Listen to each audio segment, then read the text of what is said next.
नमस्कार जी, मध्य प्रदेश छत्तीसगढ़ देख रहे हैं आप। मैं हूं अवधेश कुमार।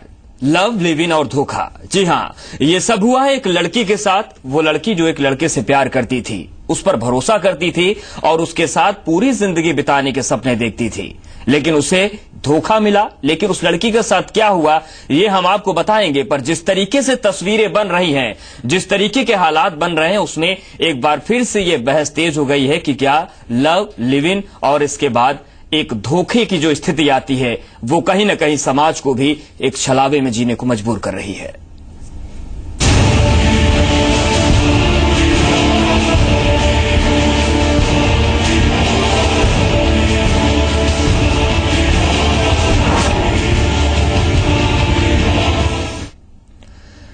तो बीते दौर की अगर हम बात करें तो बार बार ये आरोप लगते रहे कि प्यार के बाद लिव इन रिलेशनशिप और उसके बाद धोखे की स्थितियां, इस पर कई बार बड़ी बहसें हुई, कई बार चीजें देखने को मिली और यहां तक कि सुप्रीम कोर्ट को भी इस पूरे मामले पर अपना निर्देश देना पड़ा। और सुप्रीम कोर्ट ने भी ये कहा कि अगर लिव इन संबंधों में कोई कपल रहता है और उसके बाद इस स्थिति में कुछ भी गड़बड़ होता है, मान लीजिए लड़के की मौत भी होती है, तो लड़की उसकी वारिस मानी जाएगी। लेकिन इन तमाम तथ्यों के बीच विवाद अभी जारी है। सामाजिक कई बंदिशें हैं, कई आर्थिक बंदिशें हैं और बार बार सवाल यही उठता है कि लव, लिव इन और इसके बाद धोखे के हालत क्यों आते हैं।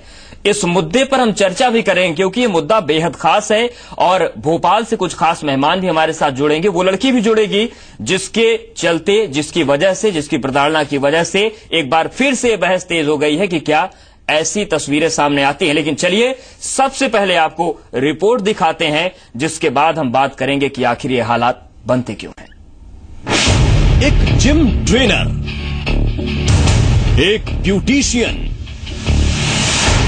लव, लिव इन और धोखा।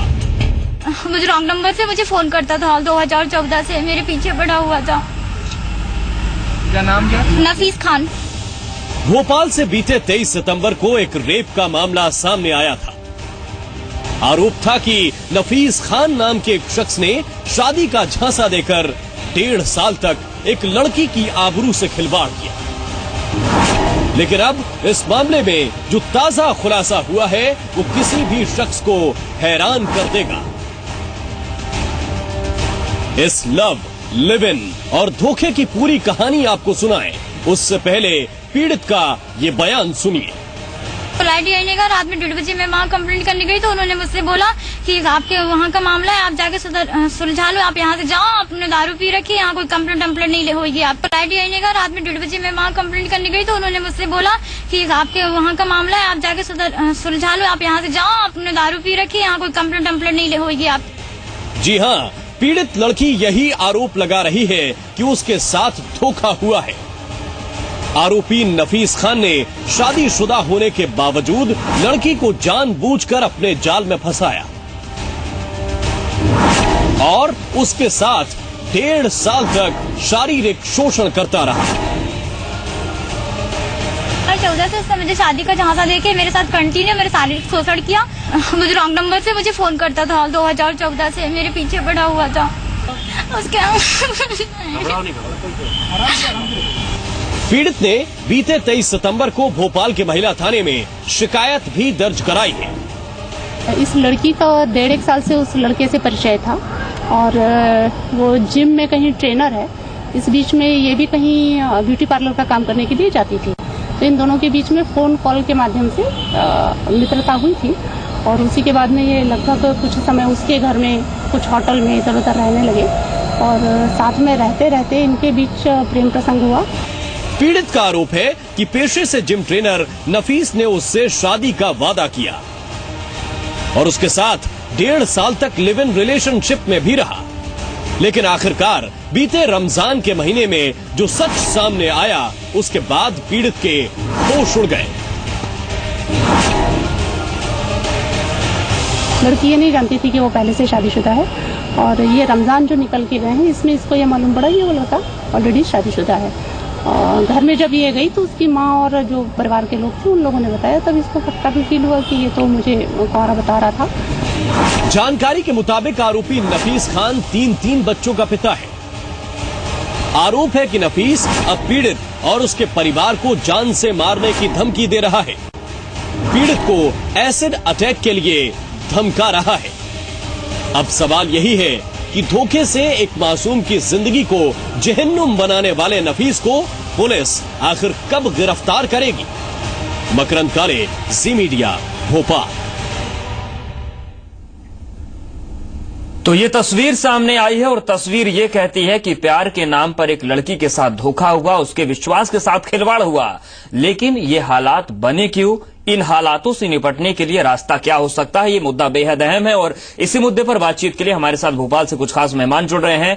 अगर उन मेहमानों की बात करें तो जो पीड़िता है वो हमारे साथ मौजूद हैं। इसके अलावा राजश्री पांडे जो कि अधिवक्ता है वो हमारे साथ जुड़ रहे हैं। बीएल तिवारी जुड़ रहे हैं, नेता वीएचपी, और Ausaf Shahmir Khurram, chairman all India Muslim त्योहार कमेटी। आप सभी का स्वागत है। लेकिन सबसे पहले हम पीड़िता जो है उनका रुख करेंगे।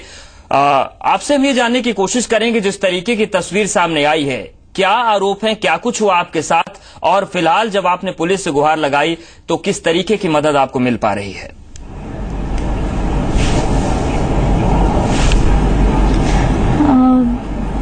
देखिए, ये घटना 2014 की है।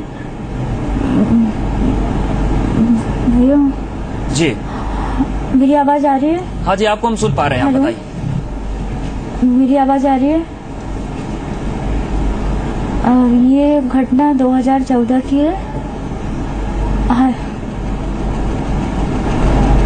जी, हम आपको सुन पा रहे हैं। आप बताएं क्या कहना चाहती हैं? जी, आपकी आवाज नहीं आ रही। आवाज नहीं आ रही है। तो हम एक बार फिर से संपर्क करने की कोशिश करेंगे सभी मेहमानों से। लेकिन बता दें कि जिस तरीके से भोपाल की ये तस्वीर सामने आई है, इस पर चर्चा बेहद अहम हो जाती है। एक बार फिर से हम संपर्क करने की कोशिश करते हैं। जो हमारे साथ पीड़िता है, हमारे साथ इस वक्त भोपाल स्टूडियो मौजूद है। आपने जिस तरीके के आरोप लगाए हैं, आपने पुलिस से शिकायत की इस बारे में, क्या कार्रवाई हो रही है, कहां तक कार्रवाई पहुंची और क्या कुछ हुआ आपके साथ?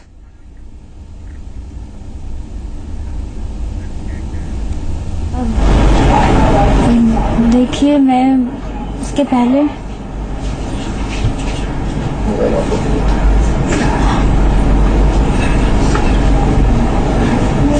बिल्कुल हम आपसे बात करने की कोशिश करेंगे। लेकिन जो तस्वीर है, जो जिस तरीके की रिपोर्ट आपने देखी, उससे साफ है कि कहीं न कहीं कुछ इस पूरे मामले में गड़बड़ नजर आता है। राजश्री पांडे जी का रुख करेंगे, अधिवक्ता है वो। राजश्री जी, जिस तरीके का ये पूरा मामला सामने आ रहा है, जिस तरीके के आरोप लगे हैं, उसमें किस तरीके की परिस्थितियां बनती हुई नजर आ रही है? अगर हम कानूनी पक्ष देखें तो क्या कुछ कहता है कानून इस पूरे मामले पर?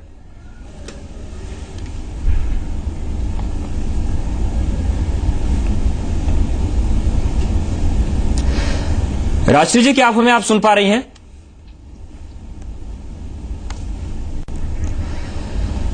तो मेहमानों से संपर्क करने की कोशिश करेंगे। तकनीकी खामी है, लेकिन जिस खामी की हम बात कर रहे हैं इस वक्त, वो सामाजिक स्तर पर समाज को खोखला कर रही है। प्यार में धोखे की जो बात सामने आई है, उसमें लड़की का आरोप यह है कि नफीस नाम का शख्स जो कि जिम ट्रेनर है, वो भोपाल में लगभग 1.5 साल तक उसके साथ धोखा करता रहा। उसने ये बात छिपाई कि वो शादीशुदा है। जब लड़की को पता चला तो उसने अब पुलिस से मदद मांगी है। लेकिन सवाल उठ रहा है कि लव, लिव इन और धोखे की जो स्थिति बन रही है, आखिर इस परिस्थिति से समाज कैसे निपटे, इस परिस्थिति से कानून कैसे निपटे? हर स्तर पर यह माना जा रहा है कि इस तरीके के हालात बने तो गलत है, लेकिन हालात गलत बनते हैं तो उन्हें रोकने की परिस्थितियां आखिर बनेंगी तो किस तरीके से बनेंगी? हमारे साथ 4 मेहमान लगातार मौजूद हैं। राजश्री पांडे जी हमारे साथ बनी हुई अधिवक्ता है। सबसे पहले उन्हें जानने की कोशिश करेंगे। राजश्री जी, अगर कानूनी पक्ष की बात करें तो कितना गंभीर मामला है और कानून किस नजरिए से इस पूरी चीज को देखता है?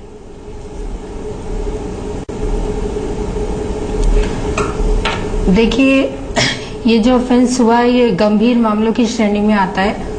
हमारे जो आईपीसी के सेक्शन है, इसमें ये गंभीर अपराध में आता है। इसमें 376 जो लड़की के साथ लगातार धोखा, बलात्कार करता रहा है वो, और दूसरा होता है 496 कि जो विधिपूर्ण उसने विवाह नहीं किया है लेकिन विवाह कर्म वो करता रहा। थर्ड होता है कि जैसा कि बताया कि वो मोमेडन था और उसने जो छल करके अपना नाम बता के बदल के किया, तो उसमें 419 सेक्शन लगता है कि प्रतिरूपेण द्वारा छल किया गया है। तो ये जो सारे जो ऑफेंस में बता रही हूँ, सारे जो है अजमानती अपराध की श्रेणी में आते हैं और गंभीर अपराध की श्रेणी में आते हैं। और ये हमारा ये ऐसा मानना है कि जो ये लव जिहाद वाला मामला लगता है, तो इसके लिए कोई ऑथेंटिक अलग से कानून या नियम हमारे में बनना चाहिए इस सेक्शन में, ताकि इसमें जो है कड़ी से कड़ी कार्रवाई की जा सके। जी राष्ट्रीय जी, एक चीज और जानना चाहेंगे, इस तरीके से पीड़िता जो हमारे साथ मौजूद, उनका एक और आरोप था कि जब वो पुलिस में शिकायत करने के लिए गई तो वहां पर भी आनाकानी की गई। अगर ऐसे मामले में पुलिस की तरफ से आनाकानी होती है, टालने की कोशिश होती है, तो क्या पुलिस पर भी जिम्मेदारी तय होती है? यहाँ पर कुछ इस तरीके के प्रावधान है? हाँ जी, ये क्योंकि पुलिस में हम बोलेंगे कि प्रथम सूचना रिपोर्ट में अगर सीआरपीसी की बात करते हैं, आईपीसी की बात करते हैं, तो उसमें जो है प्रथम दृष्टया ही अगर अपराध साबित दिखता है तो पुलिस को कार्रवाई करना पड़ता है। लेकिन बट ऐसा होता नहीं है, वो लोग बिल्कुल नहीं सुनते इस चीज को। लेकिन अगर पीड़िता के साथ ऐसा हो रहा था कि वो पुलिस उसमें नहीं सुन रही थी, तो वरिष्ठ पुलिस अधिकारी भी हैं इसके लिए कि जो है इसमें इसकी कार्रवाई करने के लिए सक्षम अधिकारी को ऑर्डर दे सकते हैं। और यदि ये भी नहीं है तो फिर न्यायालय है, न्यायालय भी इसके लिए अगर आप सिंपल आवेदन भी दे देती कि मेरे साथ ये हुआ है और पुलिस वाले इस पे कार्रवाई नहीं करते, तो भी न्यायालय तो इसमें कार्रवाई 100% करता है। जाहिर सी बात है, न्यायालय पर भरोसा रखना पड़ेगा। हमारे साथ पीड़िता भी मौजूद है, उनसे एक बार फिर संपर्क करने की कोशिश करते हैं। जिस तरीके के आरोप आपने लगाए हैं नफीस पर, जो कुछ हुआ है आपके साथ, किस तरीके की परिस्थितियां बनी, क्या कुछ हुआ आपके साथ, और फिलहाल अब जो आप कानूनी लड़ाई की बात कर रही हैं, कहां तक पहुंची है वो?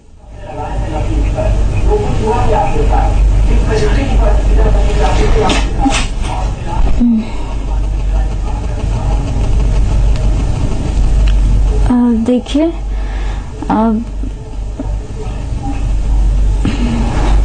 अभी तो जब मैंने उसके खिलाफ कंप्लेंट करने मैं जब थाने गई तो मुझे वहां से भगा दिया था 1 बजे रात से जी, कि इस तरह के मामले हम नहीं लेते हैं, आप जाइए यहाँ से। और मैंने उसके बाद, क्योंकि वो लगातार मुझे धमकी दे रहा था, अगर मेरे खिलाफ तुमने कोई मामला कायम किया तो मैं तुम्हें जान से मार दूंगा। मुझे घर से निकलने नहीं दिया जा रहा था। 1.5 साल तक उसने मेरे साथ जो किया है वो किसी के साथ नहीं होना चाहिए, गलत है ये। जाहिर सी बात है, ये गलत है, ऐसा होना नहीं चाहिए, लेकिन कानूनी तौर पर सहायता हर मिलनी लड़की से चाहिए। यही कहना चाहती हूँ। बिल्कुल, जिस तरीके की मुश्किल आपके साथ है, जी मध्य प्रदेश छत्तीसगढ़ आपकी लड़ाई में साथ ऐसे हैं जो आगे नहीं आते हैं। 1 बजे रात में किसी लड़की को भगा देना बड़ी बारिश में, ये कहाँ का न्याय है, कहाँ का कानून है, आप बताइए। बिल्कुल, किस थाने में आप गई थी शिकायत करने और कितने दिन पहले गई थी?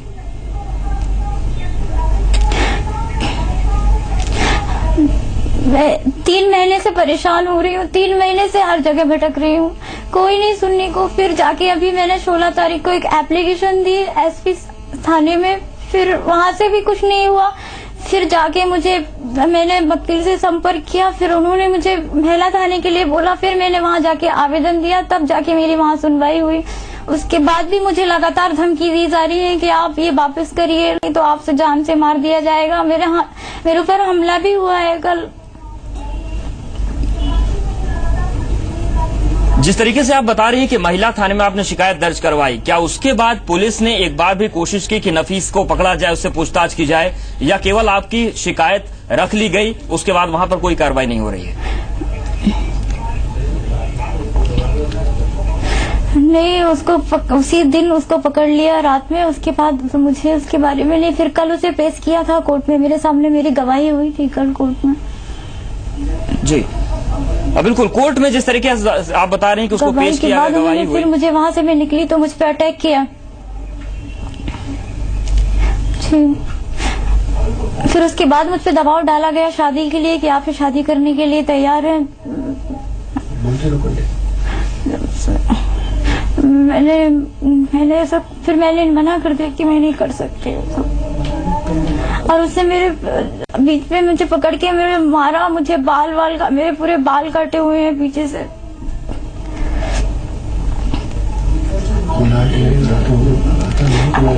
आज अगर उस दिन पुलिस मैं कंप्लेंट करने गई थी, वो एक्शन ले लेते तो आज मैं यहाँ पे नहीं, ऐसी नौबत नहीं आती।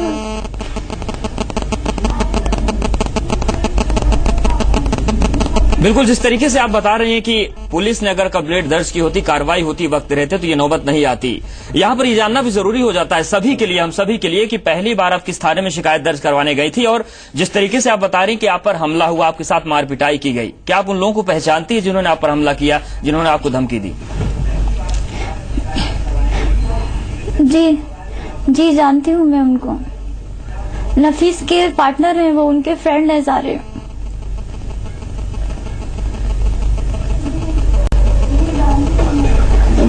और मैं ये घटना उसकी कंप्लेंट करने कोलार थाने गई थी, जो मुझे 1 बजे रात में वहां से भगा दिया गया था, ये कह के कि आपका घर का मामला है, आप जाइए यहाँ से, हम देख लेंगे।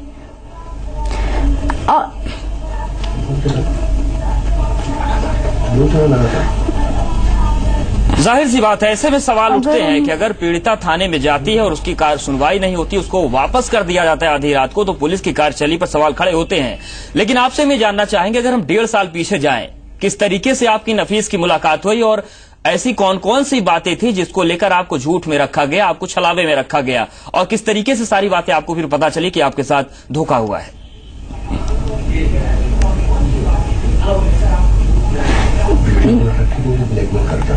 ये मुझे 2014 की घटना है। ये मुझे कॉल करता था, अननोन नंबर से मुझे कॉल आते थे।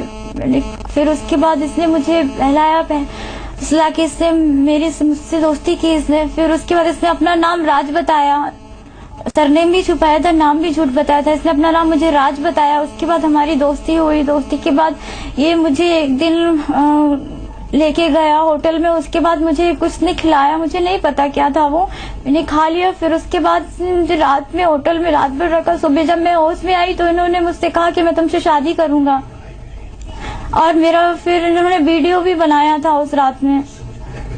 और फिर उसके बाद मुझे ब्लैकमेल करता रहा उसी वीडियो के आधार पर कि अगर तुमने कुछ कहा तो मैं तुम्हें जान से मार दूंगा, ये सबको दिखाऊंगा। उसके बाद ये इसने मुझे घर पे संपर्क किया, घर पे आना जाना चालू। 1.5 साल तक इसने मुझे घर पे कैद करके रखा और मुझे कहीं जाने आने से रोकता रहा। फिर उसके बाद ये अचानक अभी रमजानों के टाइम पता चला कि ये मॉमडन है। जब ये यहाँ से घर से भागा तो मैंने इसका पता किया। इसके घर में जाके इसकी माँ ने बताया कि ये ऑलरेडी शादीशुदा है, 3 बच्चों का बाप है और ये तो मॉमडन है। तब इसका विरोध किया मैंने, तो उसने मुझे घर में आके मुझे बेल्टों से मारा, मेरे पूरे बाल काटे, इस तरीके उसने मेरे साथ हरकत की। जाहिर सी बात है, जो कहानी सामने आ रही है बेहद दर्दनाक कहानी है, लेकिन इसमें कई पक्ष हैं। सवाल ये भी उठता है कि अगर पीड़िता के साथ धोखा हुआ और जब वो थाने जाती है तो वहां पर उसको न्याय क्यों नहीं मिल पाता। ये गंभीर मसला है, इस पर लगातार बहस जारी है। हमारे साथ अधिवक्ता राजश्री पांडे जी बनी है, BL तिवारी जी बने हैं जो नेता VHP हैं, और साफ शाह आमिर खुर्रम जी भी हमारे साथ बने हैं जो चेयरमैन ऑल इंडिया मुस्लिम त्योहार कमेटी के हैं। लेकिन ये चर्चा जारी रहेगी। लेकिन आपको बता दें कि जो पीड़िता हैं हमारे साथ मौजूद हैं, उन्होंने सीधे तौर से भोपाल की कोलार पुलिस पर सवाल उठाया है। उनका कहना है कि आधी रात को जब शिकायत करने पहुंची तो वहां से लौटाया गया उनको वापस। लेकिन पीड़िता का आरोप है कि 1.5 साल तक उसे घर में कैद रखा गया, उसके साथ हैवानियत की गई, उसको ये जानकारी नहीं दी गई कि जो शख्स था वो शादीशुदा था। और उसके बाद अब पुलिस की कार्रवाई पर सवाल उठ रहे हैं और जो आरोपी है उस पर धमकी देने का आरोप लग रहा है, मारपीट का आरोप लग रहा है। लगातार ये चर्चा जारी है। यहां पर वक्त एक छोटे से ब्रेक का है।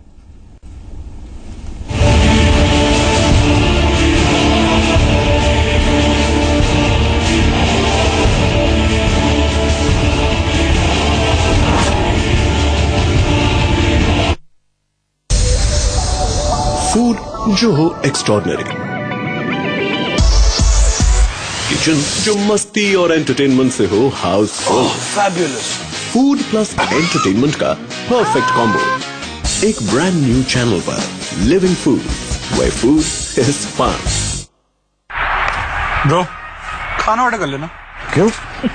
ये जो HD बॉक्स लिया है इसमें तो सिर्फ क्रिकेट चैनल HD में आएंगे, भाभी के फेवरेट नहीं, तो वो तो आपको खाना देने से रही। Dish to HD Plus, maximum HD channels, including your bhabhi's favorite. वो तो इतनी खुश है कि Darling, cupcakes are ready. Cupcakes मेरे लिए तू ऑर्डर कर ले। अब क्रिकेट के साथ पाएं मैक्सिमम HD चैनल्स, आप भी हैप्पी और फैमिली भी।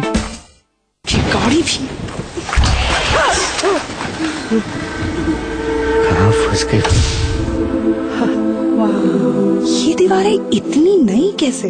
पता नहीं छोटे बाबू ने ये राज सबसे छिपा के। इसका राज है इंडिगो प्राइमर, जो पेंट को हमेशा पकड़ के रखे ताकि दीवारों का निखार रहे बरकरार। बेटा वंश का दीपक है तो बेटी उस दिए की बाती। बालिका भ्रूण हत्या रोकने और बालिकाओं के जन्म के प्रति समाज में सकारात्मक सोच बढ़ाने हेतु राज्य शासन की पहल नोरी सुरक्षा योजना राज्य की गरीबी रेखा से नीचे जीवन यापन करने वाले परिवार की प्रथम और द्वितीय बालिका योजना का लाभ उठा सकती है। विधिवत गोद ली हुई बालिका भी योजना का लाभ ले सकेगी। 18 वर्ष की आयु पूर्ण करने पर बालिका को राज्य शासन द्वारा 1 लाख रुपए की राशि दी जाएगी। महिला एवं बाल विकास विभाग, छत्तीसगढ़ शासन। अब आपके घर भी गूंजेंगी नन्ही किलकारियाँ। New hope Ashirwad hospital Dahod, हम देते हैं आपको संतान प्राप्ति की 100% गारंटी। New hope Ashirwad hospital, test tube baby and laparoscopy centre, Dahod, Gujarat. निसंतान दंपति एक बार अवश्य मिले। 9898463616। ये है श्रीमान चंद्रभान, साफ सफाई का रखते हैं पूरा ध्यान। साफ घर, साफ आंगन, साफ बर्तन और साफ मन, पर ये गंदगी। अरे ये तो घर के पीछे है, ये दिखता थोड़ी है। पर इसका असर दिखेगा, क्योंकि ये गंदगी साथ लाएगी बीमारी, जैसे मलेरिया और अन्य मौसमी बीमारियां भी। आने पर खून की जांच कराएं। खून की जांच, मलेरिया अथवा डेंगू के इलाज की सुविधा सभी सरकारी अस्पतालों में पूरी तरह निशुल्क है। साफ सफाई रखकर मलेरिया और डेंगू से बचा जा सकता है। भरे मंजनिया घर के अंगना तांतू पियत है दारू, चाटत है नून मिर्चा के चटनी और मारत है हुकारू। करू है रे, भारी करू है। ए बेटा एतिया ए ले मरवर मिर्चे ले क्या।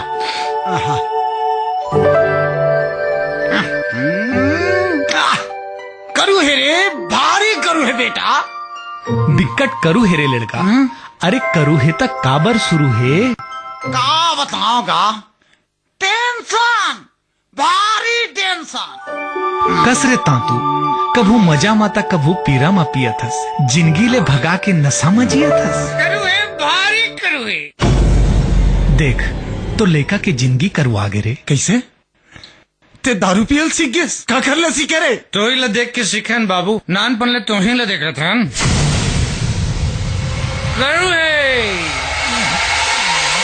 रोकें जिंदगी में बर्बादी की आहट, रिश्तों में ना घोले शराब की कड़वाहट। छत्तीसगढ़ सरकार, सबके साथ सबका विकास। Rahimpur green tea 100% natural antioxidant. स्वस्थ जियो, हरी चाय पियो, बंसल की अमृत चाय पियो तो जानो। अरे पौधों की जगह दीवारों पर पानी क्यों दे रहा है? ये जॉनसन एक्सटीरियर एमल्शन है। ये औरों की तरह बातें कम और काम ज्यादा करता है। ए प्रोडक्ट बाय जॉनसन पेंट।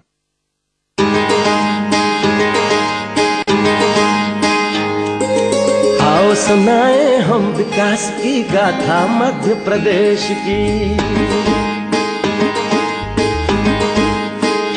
हाँ, आओ सुनाए हम विकास की गाथा मध्य प्रदेश की। मध्य प्रदेश की कुछ वर्षों में बदल गई कैसे तस्वीर प्रदेश की।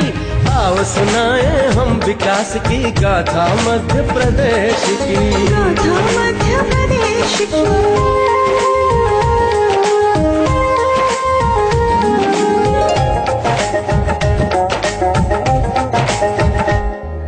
नहरों से हो रही सिंचाई, पैदावार ज्यादा, कम लागत भरपूर मुनाफा और मेहनत भी ज्यादा।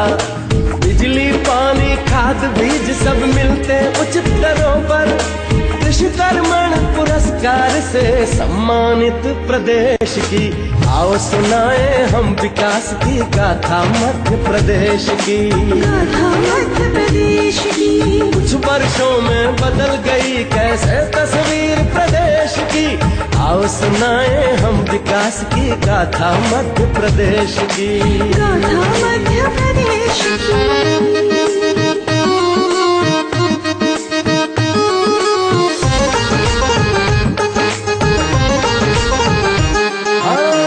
एजुकेशन लोन मिल रहा पढ़ना अब आसान, बेटा बेटी खूब पढ़ाए है सबका अरमान। आज लाडली बनी लक्ष्मी और मुफ्त में शिक्षा, बेटी है तो कल है ऐसे पावन पुण्य संदेश की। आओ सुनाए हम विकास की गाथा मध्य प्रदेश की, गाथा मध्य प्रदेश की। कुछ वर्षों में बदल गई कैसे तस्वीर प्रदेश की। आओ सुनाए हम विकास की गाथा मध्य प्रदेश की, गाथा मध्य प्रदेश की।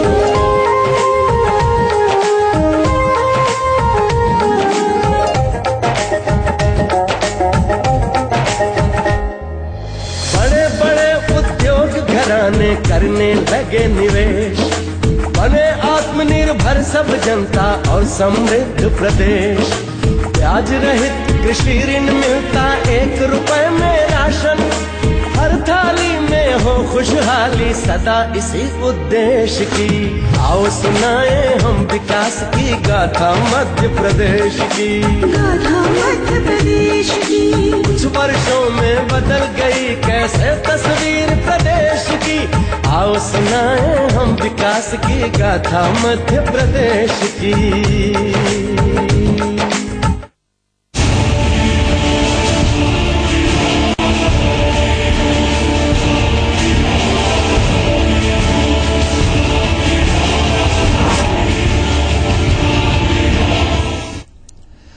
ब्रेक के बाद आपका स्वागत है। हम बात कर रहे हैं भोपाल की उस बदनुमा तस्वीर की जहां पर एक लड़की के साथ धोखा हुआ, उससे प्यार किया गया, लेकिन प्यार के नाम पर झूठ बोला गया, छलावा हुआ और अब वो लड़की कानूनी लड़ाई लड़कर न्याय पाना चाहती है। लेकिन क्या न्याय की राह इतनी आसान उसके लिए हो पाएगी? हमारे साथ 4 खास मेहमान लगातार बने हुए हैं। राजश्री पांडे जी अधिवक्ता, उनके पास हम सीधे रुख करेंगे। राजश्री जी, जिस तरीके की तस्वीर है वो साफ है, पीड़िता ने अपना दर्द भी बयां किया है, लेकिन कानूनी पहलू के अगर हम देखें, प्यार की आड़ में किसी लड़की के साथ धोखा होता है तो कानूनी तौर पे क्या सजा है उसके लिए, कहां तक सजा हो सकती है? देखिए, जो ये पीड़िता हैं उनके साथ जो इनका नफीस जो खान है, जिसने अपना जो असली चेहरा छुपाकर अपना नाम छुपा के जो धोखा किया है, ये एक 419 के तहत एक गंभीर अपराध की श्रेणी में आता है जो नॉन वेलेबल ऑफेंस है। और तीसरा यह है कि इन्होंने जो है शादी नहीं करी है, लेकिन शादी का कर्म जो इसने किया है वो भी 496 के तहत अपराध है, उसमें भी 7 साल की सजा या जुर्माना दोनों हो सकता है। और 1.5 साल तक ये जो है बंदा उसके साथ एक तरीके का रेप करता रहा, दुष्कर्म करता रहा, तो इसमें 376 है, जिसमें कि उसको 10 साल या आजीवन कारावास तक की सजा का प्रावधान है और जुर्माना भी है। और जो ये पीड़िता ने जो अभी बताया कि ये कोलार थाने क्षेत्र गई थी और उनके आवेदन नहीं लिया या उनके ऊपर इसके ऊपर कार्रवाई नहीं करी, ये गंभीर मामला है। ये खाली इसी महिला का नहीं है, पुलिस की जो है ये एक सबसे बड़ी कमी है। जो पुलिस डिपार्टमेंट पे आदमी भरोसा करता है वो बिल्कुल गलत करता है। ये भरोसा कि एक महिला अगर रात को 1 बजे जाकर किसी थाने में अगर ये सोचती है कि उसकी जाके कंप्लेन की सुनवाई होगी, ये आज की पोजीशन में ऐसा नहीं होता है। ये हमारे पास ये रोज का ही पुलिस के बात है, जो डिनाई करता है, संजीदगी होनी चाहिए, लेकिन सशक्त पावर में जो कानून की जो लड़ाई की बात की जा रही है, एक बार फिर से जो पीड़िता है उनका रुख करेंगे, वो भी हमसे कुछ अपनी बातें बताना चाहती हैं। आपके पास एक बार फिर से हम आना चाहते हैं, आप क्या चाहती हैं? आप किस तरीके की का इंसाफ आपको चाहिए? क्या चाहती हैं कि नफीस को क्या सजा मिलनी चाहिए? और कुछ आप बताएं कि आपके साथ और किस तरीके के जुल्म किए गए जो आपको जिंदगी भर सालते रहेंगे? देखिए, सबसे पहली बात तो यह है कि मैंने उसे मुस्लिम समझ के प्यार नहीं किया था, हिंदू समझ के प्यार किया था। ये उसने छुपाया कि मैं मुस्लिम हूँ, ठीक है। और सबसे बड़ी बात ये तब सामने आया जब उसने मुझे एक फॉर्म ला के दिया था जिसमें ये मेरा धर्म चेंज करने की बात की गई थी। तब मैंने इसका विरोध किया, तब उसने जाके ये सारी चीजें मेरे साथ की हैं कि मेरा जबरदस्ती धर्म चेंज करने के बाद उनसे करवाने के लिए और धमकियां, आए दिन धमकियां दी यही कि मैं ऐसा करूंगा वैसा करूंगा। मेरा वीडियो क्लिप बना जबरदस्ती मुझे धर्म चेंज करवाया जा रहा था। और मैं हर एक लड़की को यही कहना चाहती हूँ कि ये लड़के जो हिंदू बन के सब ये कॉलेजों के बाहर खड़े होते हैं, ये सब चीजें करते हैं, ये गलत है, इन पे रोक लगाई जाए। क्योंकि मैं नहीं चाहती जो मेरे साथ हुआ है वो किसी और के साथ हो दोबारा से। इसलिए मैं ये सबको यही बोलना चाहती हूँ, मैं नहीं चाहती जो मेरे साथ हुआ है वो किसी और के साथ हो दोबारा से। इसलिए मैं ये सबको यही बोलना चाहती हूँ। जाहिर सी बात है जो हम जहाँ मैं कंप्लेंट लिखाने गई थी कोलार टीआई, उनकी जो बेटी है वो कोलार टीआई की जो बेटी है वो नफीस खान के फिटनेस में जिम जाती है। उनके कहने पे उन्होंने वहाँ मेरी कंप्लेंट नहीं लिखाई गई थी। ये जब मुझे बाद में पता चला तब मैंने ये सबको बताया। क्योंकि सारे जिम ट्रेनर ये मोमडन्स लोग रखे हुए हैं, सारे मोमडन, इनका यही काम है लड़कियों को फंसाना, हिंदू बताना, उसके बाद प्यार का झांसा देना, शादी का झांसा देना, उनके साथ ये सारी चीजें कर रहा है। ये गलत है, ये इस पे रोक लगाई जाए। मैं सबसे यही दरखास्त करती हूँ कि ये मेरे साथ जो हुआ है किसी और के साथ नहीं होना चाहिए।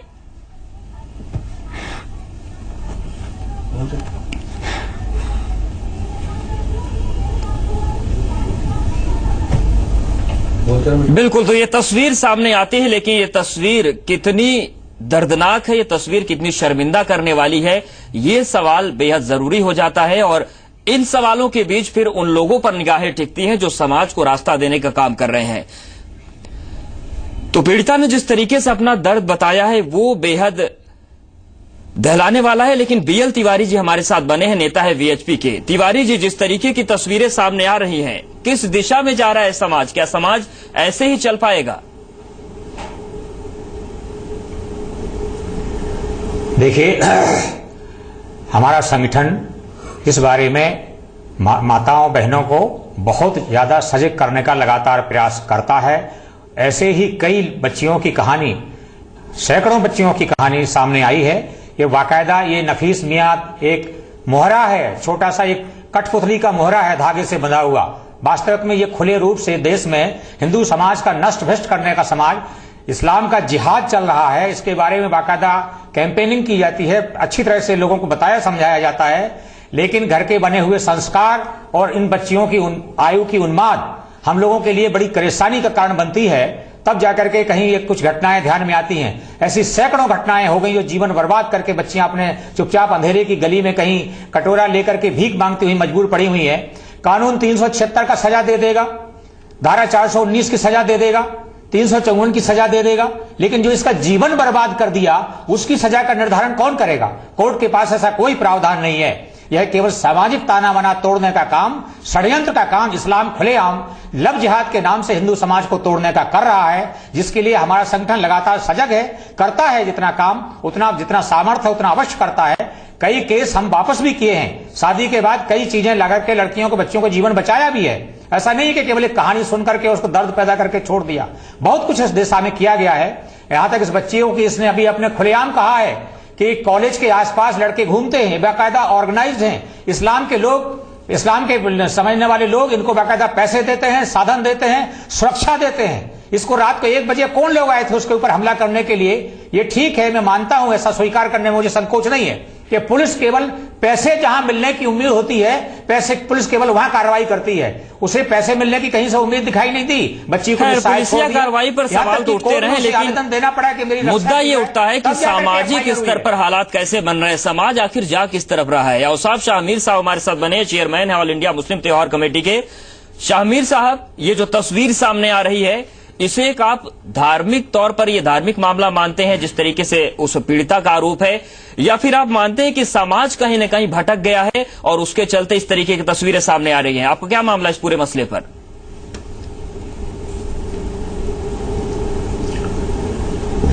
मेरी समझ में ये आता है, ये सब इजरायली कल्चर, यहूदी कल्चर, वेस्टर्न कल्चर हिंदुस्तान में थोपा जा रहा है और हिंदुस्तान की सरकार की कारकर्दगी करने वाले जो सो कॉल्ड तथाकथित हिंदुत्व के ठेकेदार हैं वो थुपवा रहे हैं उस कल्चर को। हिंदुस्तान में कानून है, विवाह अधिनियम में मुसलमान को निकाह करना पड़ता है, हिंदू को सनातन पद्धति से शादी करना पड़ती है। बिना शादी के लिव इन रिलेशनशिप, उसको मान्यता दी जा रही है। इसको रोकने का प्रयास पार्लियामेंट में क्यों नहीं किया जा रहा? हजारों बच्चियों की जिंदगियां बर्बाद हो रही हैं जी, उस पर किसी को चिंता क्यों नहीं हो रही? जाहिर सी बात है चिंता तो होनी चाहिए शामिर साहब, लेकिन सवाल तो ये बनता है ना कि बात-बात पर जब फतवा सामने आता है, बात-बात पर फतवे सामने आते हैं, तो इस नजरिए से भी तो आप लोगों की तरफ से कुछ पहल होनी चाहिए ना कि इस तरीके की चीजें ना हो, प्यार के नाम पर छलावा ना हो। आपकी जिम्मेदारी तो बनती है। मैं जो अर्ज कर रहा हूं,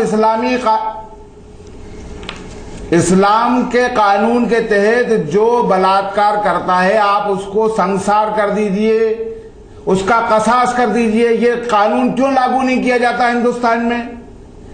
आप ऐसे 10 जालिमों का कसास तो करिए, फिर देखता हूं कि कैसे बलात्कार होता है हिंदुस्तान में। बिल्कुल शामिर साहब, कुछ पीड़िता भी इस बीच बोलना चाह रहे हैं। जी आप बताइएगा, आप क्या कहना चाहते हैं? बलात्कारियों को तो छूट दी गई है ना। हिंदुस्तान में इस्लाम का कानून लगाया जाए, ये कह रहे हैं वो। मैं ये बोलना चाहती हूँ कि मुझसे ये नहीं बोला गया था कि इस्लाम का कानून लागू किया जाए, शरीयत लागू कर दी जाए, हिंदू बन के वो मुझसे मिला था। ये मुझसे ये नहीं कहा गया था कि ये मुस्लिम है, मुझसे हिंदू बन के उसने अपना नाम राज बताया था। अगर वो मुस्लिम होता तो आप ये बोल रहे हैं कि लिव इन कोई कोई मुस्लिम इस तरह की हरकत करे, में ये कहा क्या है ये? बिल्कुल शामिर साहब, इस बात का जवाब दीजिए। मुस्लिम बन के हिंदू बन रहे हैं। हमारे हिंदू में कोई ये तो नहीं बोलता कि मैं मुस्लिम हूँ और किसी मुस्लिम लड़की को ये कह के आज तक ये मामला आया सामने कि कोई मुस्लिम लड़की किसी हिंदू लड़के के साथ ये लेके आई है। हमेशा मुस्लिम लड़के ही लड़कियों को क्यों फांसते हैं, क्यों करते हैं? कानून के तहत बलात्कारियों को कड़ी सजा देने की नहीं, आपने ये बात बोली कि ये किया जाना चाहिए, चौराहे पर पत्थर से संसार किया जाना चाहिए। तो आप ये क्यों बोल रहे हैं कि ये लिव इन? कानून का डर ही नहीं है बलात्कारियों में। और लिव इन रिलेशनशिप तो हराम है, सनातन पद्धति में भी हराम है, इस्लाम में भी हराम है। शाबिर साहब, लेकिन बात तो यहाँ पर भरोसे की है ना, लिव इन रिलेशन को हो रही है जिस तरीके से उसके नाम पर छलावा उसकी हो रही है। आप शादी कीजिए तो छलावा जो कर रहा है उसको कड़ी सजा दीजिए ना। बीएल तवारी जी, जिस तरीके से शामिर साहब कह रहे हैं, जो रास्ता बता रहे हैं, क्या वही रास्ता एकमात्र बचता है जिससे इन पूरी समस्याओं का निदान हो पाएगा? जी, ये अपने किए हुए पर, अपने समाज के किए हुए पर पर्दा डालने की कोशिश कर रहे हैं। मैंने कभी कोई एक हिंदू ने किसी मुसलमान महिला को धोखा देने का प्रयास किया? कोई एक घटना बता दे। उसके घर के अपने संस्कार है, माता पिता के दी हुई शिक्षा है, अपनी नैतिकता से अपना जीवन निर्वहन करने वाला एक साफ सुथरा इंसान होता है। ये इनके घर में इनका बाकायदा शिक्षा दी जाती है। एक काफिर को अगर इस्लाम बनाएंगे तो बड़ा पुण्य का काम होगा, ये इनकी शरीयत भी कहती है, कुरान भी कहता है, उसका पालन करते हैं, बड़ा सवाब का काम करते हैं। इस प्रकार की जब शिक्षा दीक्षा दोगे, इसका बढ़ावा दोगे, समाज जब इसका संरक्षण करेगा तो निश्चित बच्चे अपराध की ओर जाएंगे ही। ये तो ये सुनियोजित अपराध करने वाले लोग हैं, ये प्रवृत्ति अपराधी प्रवृत्ति की। बिल्कुल, पीड़िता भी कुछ कहना चाह रही हैं। तिवारी जी, आपके साथ पीड़िता भी कुछ अपनी राय रखना चाह रही हैं। जी कहीं बोलिए आप। हाँ, बच्ची कुछ कह रही है, बच्ची को कुछ कहना है, कहने दीजिए। मैं ये कहना चाहती हूँ कि सारी हिंदू लड़की क्यों मुसलमान बनती है? मुसलमान लड़का क्यों हिंदू नहीं बनता है? ये क्यों झूठ बोला जाता है कि मैं हिंदू हूँ और लड़कियों को फंसाया जाता है? इस पे आप बताइए। शामिर साहब, सामाजिक मुद्दा है, यहाँ पर एक जिम्मेदार जवाब की जरूरत तो बनती है। जिस तरीके से तिवारी भी आरोप लगा रहे हैं, उन आरोपों का जवाब भी यहाँ पर जरूरी हो जाता है। बता दीजिए। तिवारी जी के आरोप तो मिथ्या हैं, तथाकथित आरोप हैं, झूठी बातें कर रहे हैं वो। इस्लाम में, कुरान में ऐसा कहीं नहीं लिखा, इन्होंने कुरान पढ़ा भी नहीं है। इस्लाम में लिखा है जो जुल्म करे, जो जुर्म करे उसको सजा दो, सख्त सजा दो। जो बलात्कार करे, किसी के साथ धोखा फरेब करे, वो कोई भी हो, कहीं का भी खान हो, उसका कसास करवा दीजिए, आप गर्दन कटवा दीजिए इस्लाम के कानून के तहत, उसको पत्थरों से संसार करवा दीजिए। उसमें क्यों डर लग रहा है? क्यों पार्लियामेंट में कानून पास नहीं हो रहा? बच्चियों की जिंदगियों के साथ जो खिलवाड़ किया जा रहा है उस पर रोक लगाने की कोशिश क्यों नहीं की जा रही? लेकिन शामिर साहब, हर समस्या का कानूनी निदान तो नहीं ना, सामाजिक तौर पर आप लोग नेतृत्व कर रहे हैं, पहल आपकी तरफ से भी तो होनी चाहिए ना। पीड़िता भी हालांकि कुछ सवाल आपसे करना चाह रही है, पूछिए आप क्या सवाल पूछना चाह रही हैं? जी कराइए। ये जो बोल रहे हैं ये क्या जानते हैं? इन्होंने बोला है कि आपने कुरान नहीं पढ़ा। आपके कुरान में क्या लिखा है? ये लिखा गया है कि एक मुसलमान कुरान की कसम झूठी खा के कुरान पे हाथ रख के ये बोले कि नहीं मैंने ऐसा नहीं किया, गलत है, ये तो मुझ पे गलत आरोप लगा रही है। कुरान आपके लिए क्या मायने रखता है? हमारे लिए गीता जो मायने रखती है, कुरान आपके लिए वो मायने नहीं रखता। तो आपके कुरानों में ये लिखा है कि किसी हिंदू लड़की को फंसाओ, उसके साथ ये सारी चीजें करो, उसके बाद उसको छोड़ दो, ये सब लिखा हुआ है। आप बताइए, मैं आपसे पूछना चाहती हूँ, अगर यही सवाल आपके बेटे के साथ होता, अगर कोई हिंदू लड़का होता तो आप क्या करते? मुझे आप इसका जवाब दीजिए। शामिर साहब दीजिए आप मुझे इसका जवाब। सबसे पहली बात तो ये है कि इस लड़की की FIR दर्ज जिन्होंने नहीं की, क्या वो मुसलमान है? वो भी तो हिंदू हैं पुलिस वाले, उनको हमदर्दी नहीं है इससे? हमदर्दी होना चाहिए ना, अगर धार्मिक बात हो रही है तो। ये दोनों का म्यूचुअल अंडरस्टैंडिंग का मामला है, लिव इन रिलेशनशिप, सहमति से हुआ ये, ऐसा असहमति नहीं हो सकती। अगर जबरदस्ती इसके साथ जुल्म किया गया था तो पहले दिन रिपोर्ट करना चाहिए थी। 1.5 साल तक क्यों इंतजार किया गया? ठीक है, एक सवाल और जो पीड़िता हमारे साथ बनी है, आप जो सवाल कर रहे हैं उसका वो जवाब भी देंगे और एक सवाल उनका एक सामाजिक इतना बड़ा अपराध हो जाए और उसकी पैरोकारी करना अपने आप में प्रमाण नहीं है। ये अपने आप में एक प्रमाण है कि गलत काम को कवर करने के लिए भी ये खुर्रम साहब अपनी वकालत उसी ढंग से कर रहे हैं। इसी कारण से ये चीजें बढ़ती हैं, इसी कारण के कारण इसी उत्साह बढ़ता है। ये बोल रहे हैं एक गलत काम किया उसके लिए नहीं कह रहे कि उन्होंने गलत किया है। हम कह रहे गर्दन काट दीजिए आप, गर्दन काट दीजिए आप उसकी चौराहे पर जिसने ऐसा किया है। इस्लाम के कानून के तहत उसकी गर्दन काट दीजिए, संसार कर दीजिए, सख्त सजा दीजिए, चौराहे पर गर्दन काट दीजिए। ये राजनीतिक डायलॉग है कि इस्लाम के अंतर्गत, इस्लाम का कानून क्या भारत में लागू है? गर्दन काटने की बात कह रहे हैं आप ये बोल रहे हैं अपने घर की बात नहीं करेंगे कि हम अपने बच्चों के लिए फतवा जारी करें, अपने समाज को ये कहें कि इस प्रकार का अपराध नहीं होना चाहिए। ये इस्लाम का हिंदू बन करके धोखा दे रहा है किसी समाज की सीधी सादी बच्ची को, ये इसके लिए जिम्मेदारी स्वीकार नहीं कर रहे हैं। बिल्कुल, पीड़िता भी कुछ कहना चाहते हैं, उनकी भी सुन लेते हैं। करना चाहिए।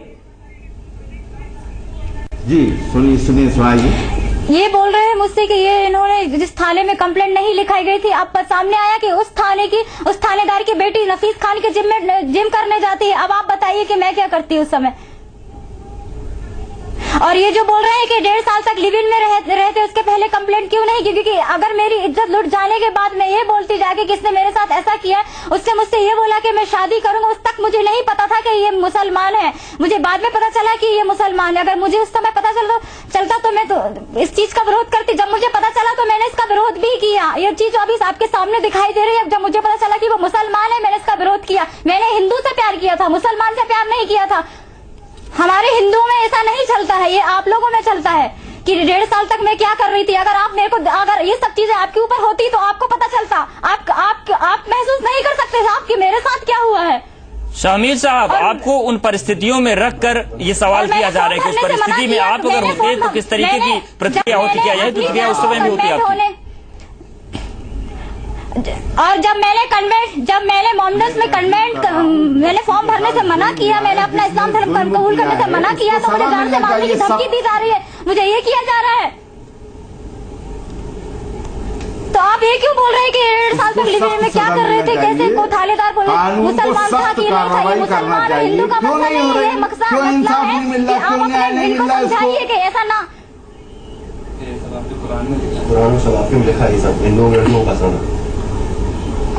आप इनको समझाइए कि जो आपकी जिस तरह की आपके समाज वाले ये करते हैं कि हिंदू बन के लड़कियों को बिल्कुल शामिर साहब, सवाल ये बनता है कि आखिर हर समस्या का निदान कानून में ही क्यों? अगर कानून ही सब सारे रास्ते निकालेगा तो आखिर आप लोगों की भूमिका क्या है? आप लोग समाज को रास्ता दिखाते हैं, ये चर्चा जारी रहेगी। BL तिवारी भी हमारे साथ बने हैं, जो अधिवक्ता है हमारे साथ, राष्ट्रीय जी वही बनी, उनसे भी इस पूरे मसले पर राय लें। लेकिन फिलहाल यहाँ पर वक्त एक छोटे से ब्रेक का है।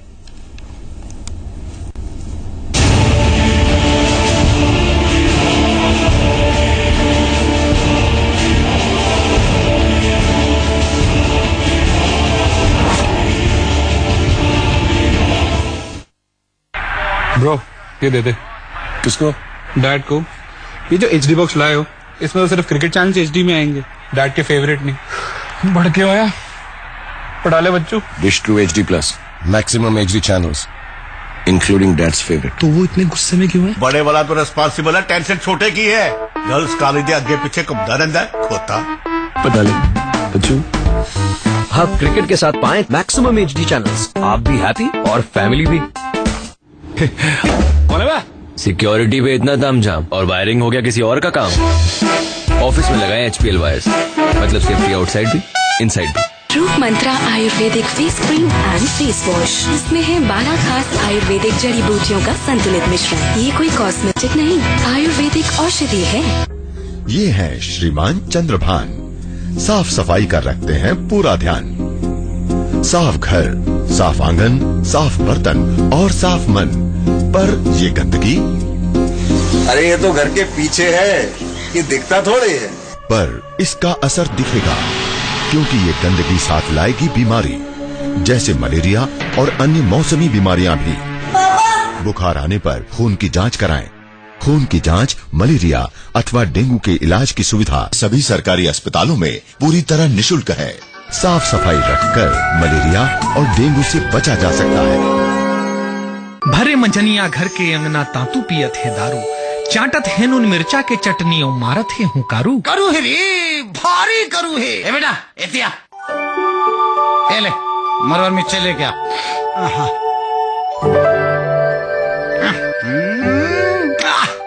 करू है रे, भारी करू है बेटा। बिकट करू है रे लड़का। अरे करू है तक काबर शुरू है? का बताऊंगा, टेंशन, भारी टेंशन। कसरे तांतू कभू मजा माता कभू पीरा मा पियथस, जिंदगी ले भगा के नशा में जियथस। करू है, भारी करू है। देख तो लेका के जिंदगी करवा गे रे। कैसे? ते दारू पियल सीख गए? का कर ले सीखे रे? तो ही ले देख के सीखे बाबू, नानपन ले तुम ही ले देख रहे थे। करू है।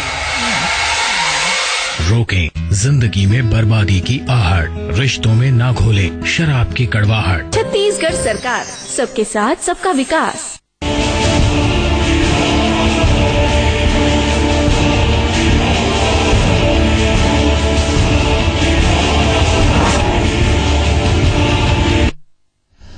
तो लव, लिव इन और धोखा, लेकिन इन सब के बीच जो बातचीत चल रही है उसमें कई पहलू सामने आ चुके हैं। लेकिन चलिए एक बार फिर से रुक करते हैं मेहमानों का, लेकिन पीड़िता से सबसे पहले बात करेंगे, क्योंकि उन्होंने अपनी जो न्याय की लड़ाई है उसको बेबाकी से रखा है। उनसे जानने की कोशिश करते हैं कि क्या कुछ वो चाहती हैं, अब किस तरीके से अपनी लड़ाई को आगे बढ़ाना चाहती है। आप बताइए कि क्या चाहती हैं अब फिलहाल, और जो सामाजिक और धार्मिक नेता हैं उनकी क्या भूमिका होनी चाहिए।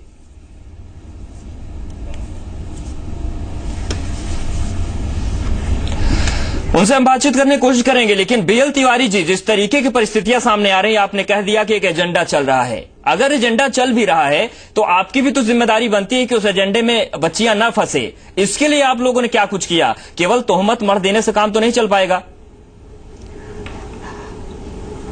इसके बारे में संगठन ने बाकायदा ऑर्गेनाइज तरीके से स्कूल, कॉलेज, शिक्षा के संस्थान और पारिवारिक संबंध करके अपनी बात को समझाने का प्रयास किया है। दुर्गा वाहिनी और मातृशक्ति लगातार इन कामों में करती है। इनके बाकायदा प्रशिक्षण वर्ग होते हैं, साहित्य बांटते हैं, जागरूकता का अभियान चलाते हैं। जितना संभव हो सकता है संगठन की अप्रोच जहां तक है वहां तक हर चीज को कोशिश की जाती है। हर जगह प्रयास हो रहे हैं कि कोशिश की जाए, लेकिन समाज में इस चीज में यह छुपा के कि पीड़ित लोग भी इसको छुपाते हैं, बताते नहीं है। अगर ये सामाजिक बात, यही बच्ची अगर ये समय पर बात कहती तो शायद इस घटना को नहीं होने दिया जाता, इस पर पूरा संगठन सुरक्षा देता, निश्चित रूप से इस पर प्रभावी पहल की जाती। लेकिन यह अपने आबरू के कारण, ये भय के कारण और प्रताड़ित करने के कारण इन्होंने जो आवाज छुपाई है उसकी स्थिति आज यहां तक पहुंची है। आज वही कह रही हैं कि ये हम बार बार ये कहना चाहेंगे कि बाकी किसी बच्ची के साथ इस प्रकार का काम ना हो। ये केवल अपने समाज तक सीमित रह करके बात रह जाएगी। इस बच्ची को हम कहेंगे कि ये समाज में आए, संगठन में में जाए और हर तरफ हर जगह अपने इस विषय को आगे रखे ताकि लोगों में जागृति आए, लोग सावधान हो। ठीक है, ये जरूरी है। अनुयायियों से और साहब शाहमीर साहब के पास चलते हैं। शाहमीर साहब, जिस तरीके की तस्वीर बन रही है, आप कह रहे हैं कि कानून उसको फांसी पे चढ़ा दे उस आरोपी को, लेकिन आपकी जिम्मेदारी बनती है। पीड़िता का कहना है कि उस पर अटैक हो रहे हैं, उसे धमकी दी जा रही है। अब इस स्थिति पे आके तो कुछ कदम उठा सकते हैं ना आप सामाजिक तौर पर। अभी भी आप बता दीजिए क्या कुछ करने जा रहे हैं कि पीड़िता को न्याय मिल सके और जो परिवार धमकी दे रहा है उस पर कुछ सामाजिक दबाव बने और अपनी गलती को माने वो।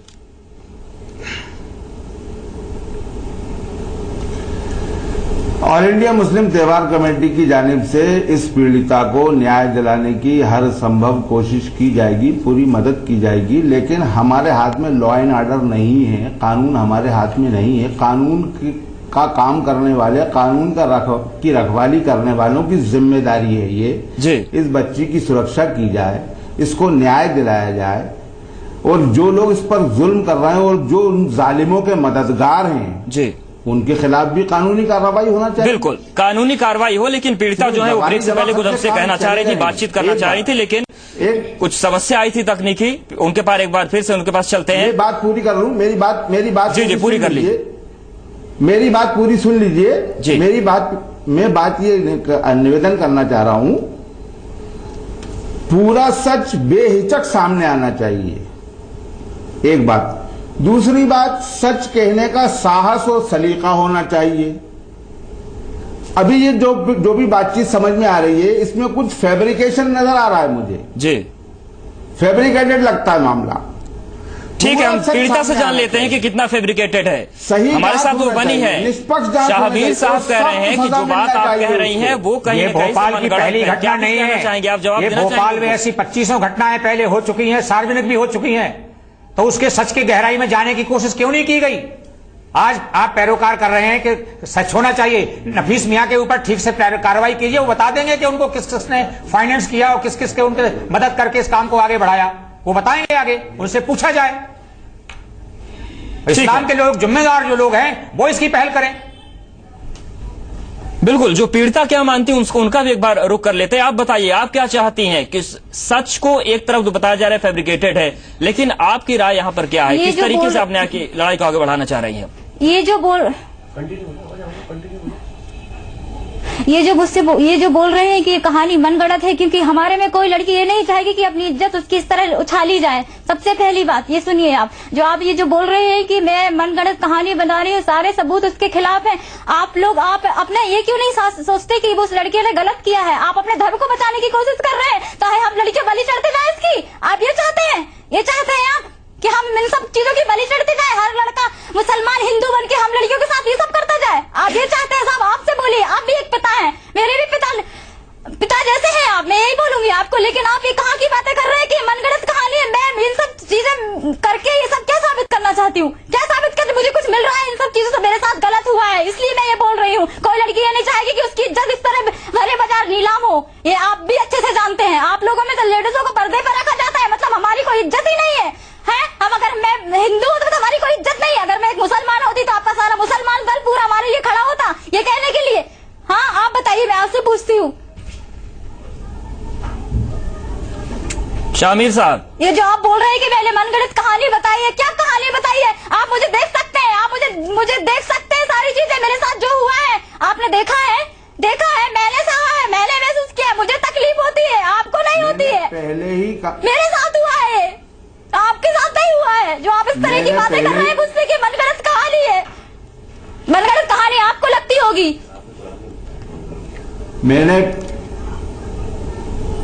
आप मुझे अपनी बात कहने देंगे कि आप बात पूरी हुई नहीं हुई आपकी? मैं पहले ही कह चुका हूँ, ऑल इंडिया मुस्लिम त्योहार कमेटी नहीं, आप तो इस कहानी को मनगढ़ंत कहानी बता रहे, तो आपका कहने का मतलब तो यही हुआ ना कि आप